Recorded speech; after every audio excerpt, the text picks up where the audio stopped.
A Russian couple was found to have used human heads as centerpieces for their macabre snack platters, with their basement housing a vast collection of canned human meat. In China, a pair of cannibalistic brothers murdered 11 people, showing a particular preference for the internal organs of attractive women. Meanwhile, the Japanese rich second generation committed necrophilia and cannibalism, became famous for writing books, and was even invited to cook on television. Cannibalism is a part of human history. As far back as the Stone Age, our ancestors have engaged in the act of consuming their own kind. Archaeological sites around the world have unearthed human bones that show signs of having been cooked and cut up. In various cultural contexts, there are records, descriptions, and even worship of cannibalistic practices. Setting aside superstitions, social environments, and religious beliefs in modern society, cannibalism is an absolute taboo. Yet, it persists like a specter that cannot be banned. On September 12, 2017, the city of Krasnodar in southern Russia was shrouded in a gloomy cloud. Just 4 days prior, a local woman disappeared after claiming she was going to a bar for a drink. This was just one of many missing person cases in Krasnodar.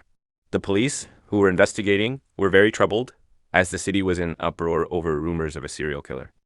Before the woman's disappearance, the police were already overwhelmed by a case involving dismembered body parts. A report came in that someone had found a plastic bag containing human remains. After investigation and evidence collection, the local police determined that the remains belonged to a woman. However, due to the fragmented state of the body parts and the absence of the woman's information in the biological database, the case was at a dead end. Just when all seemed lost, the police received a distress call. The caller was in a state of panic, screaming over the phone, "Demons! I saw demons." Oh my God, it's too terrifying. They put a human head among a pile of oranges for decoration. The police were shocked and immediately went to investigate. The caller was a man named Ramang, an asphalt worker, who stood trembling in front of the police, handing over a Samsung phone. "All the evidence is inside." I swear to God, I've never seen such a cruel and bloody scene. Ramang said that on the morning of the 12th, while he was working on road construction, he found a phone.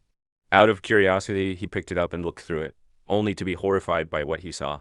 What he saw was a large number of fragmented human skulls, arms, organs, and other parts, as well as selfies of the murderer with chunks of flesh. The police quickly realized that this might be a vicious case of murder and dismemberment, and it could be related to a series of previous cases.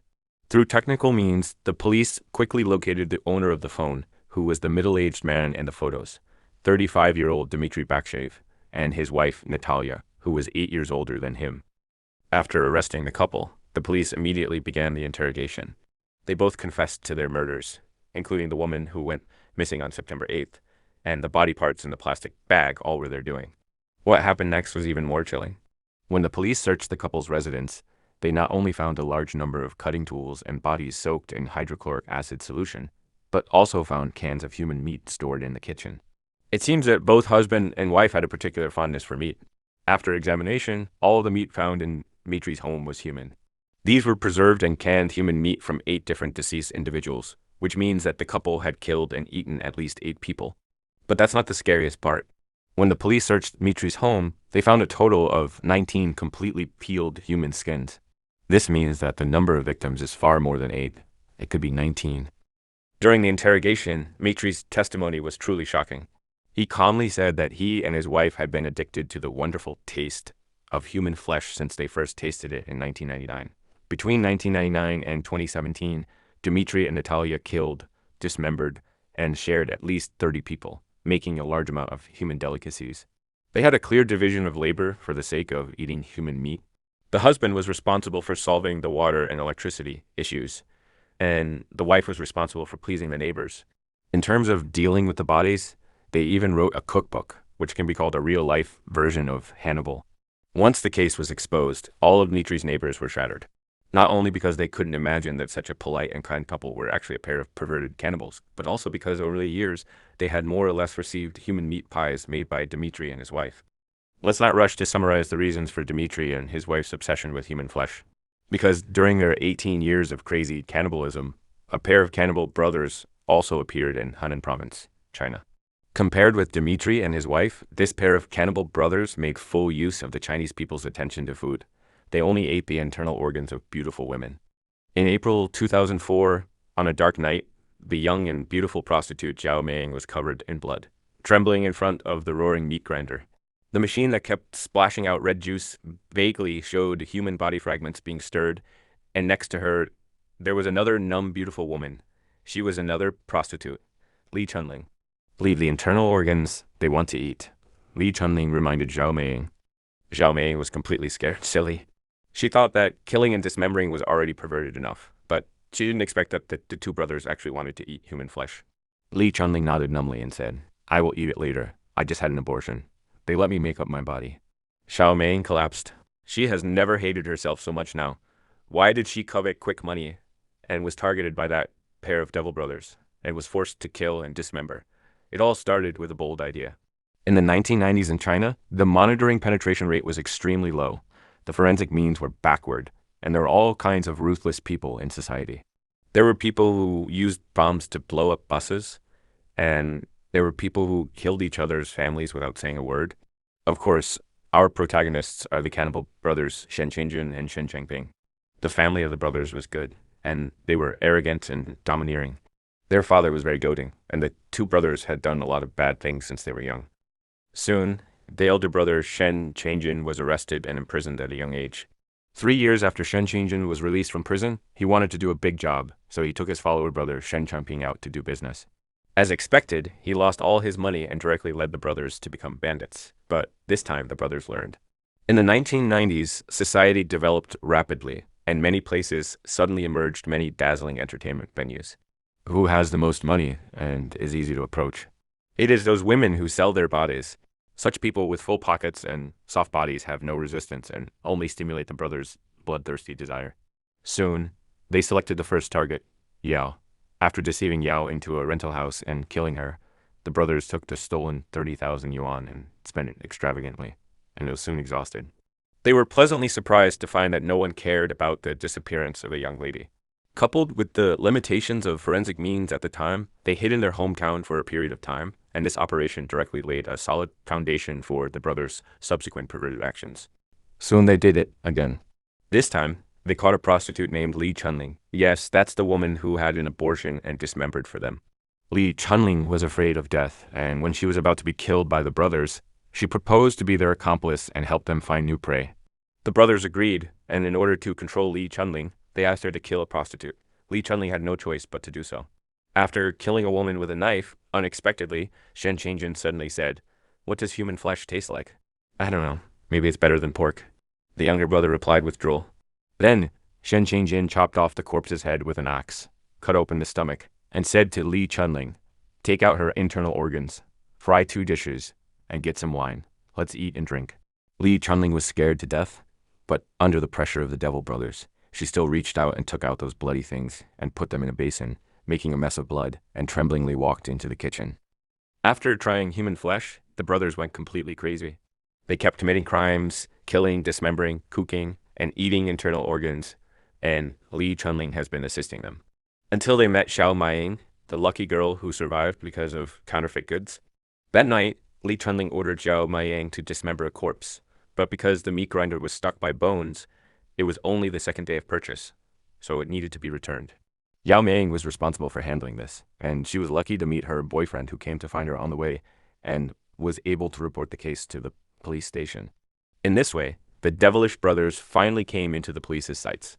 Although they managed to escape during the arrest and continued their crimes, the police eventually overcame numerous difficulties and apprehended them.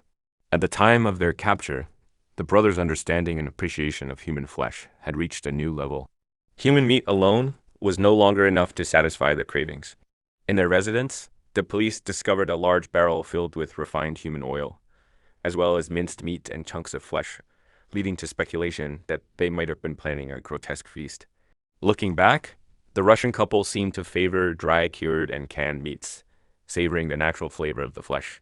The Chinese brothers, on the other hand, embraced traditional notions of dietary supplements, using a variety of cooking methods to create a rich and varied culinary experience. But the story of the Japanese demon chef takes the concept of cannibalism to a whole new level. Perhaps many are familiar with the idea of eating raw food such as sashimi or raw fish. Growing up weak and frequently ill, and being short and unattractive, Sawaguchi Ippei was constantly bullied in school, even by girls who mocked him relentlessly. However, this did not prevent him from developing a demonic character. He confessed that whenever he saw their fair skin, he wanted to bite into it, initially out of sexual desire, but it later evolved into a cannibalistic urge. As he grew older, this scion of a wealthy family developed an almost pathological attraction to everything that appeared strong and beautiful.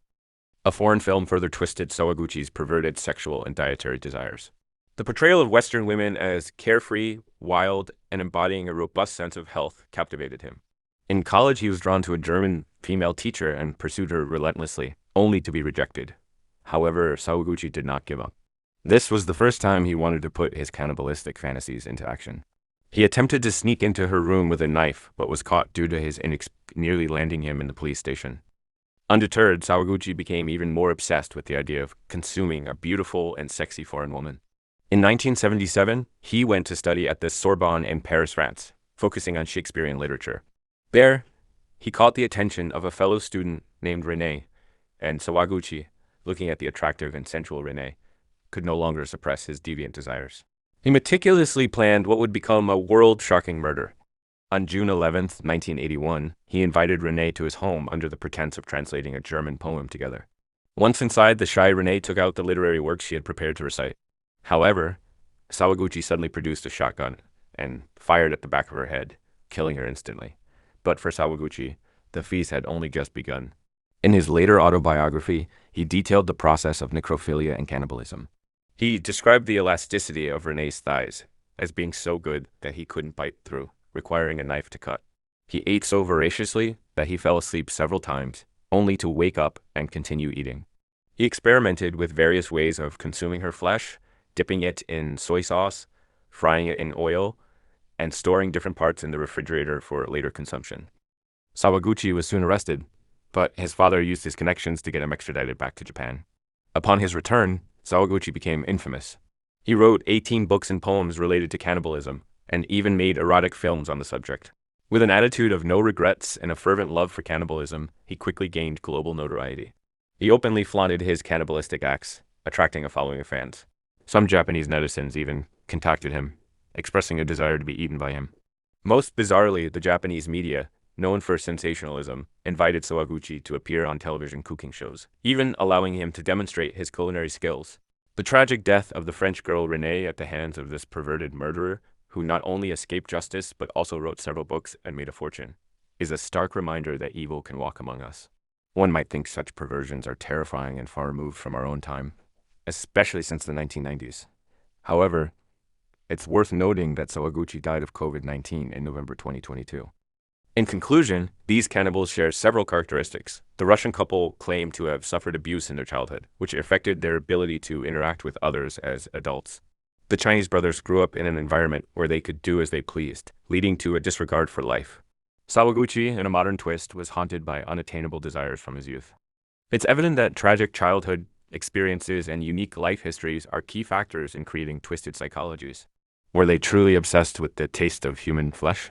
On the surface, they consumed human beings, but in reality, they were indulging in their crimson desires and the evil within their hearts. An important point to consider is that the lack of effective constraints allowed these devils to hunt with impunity.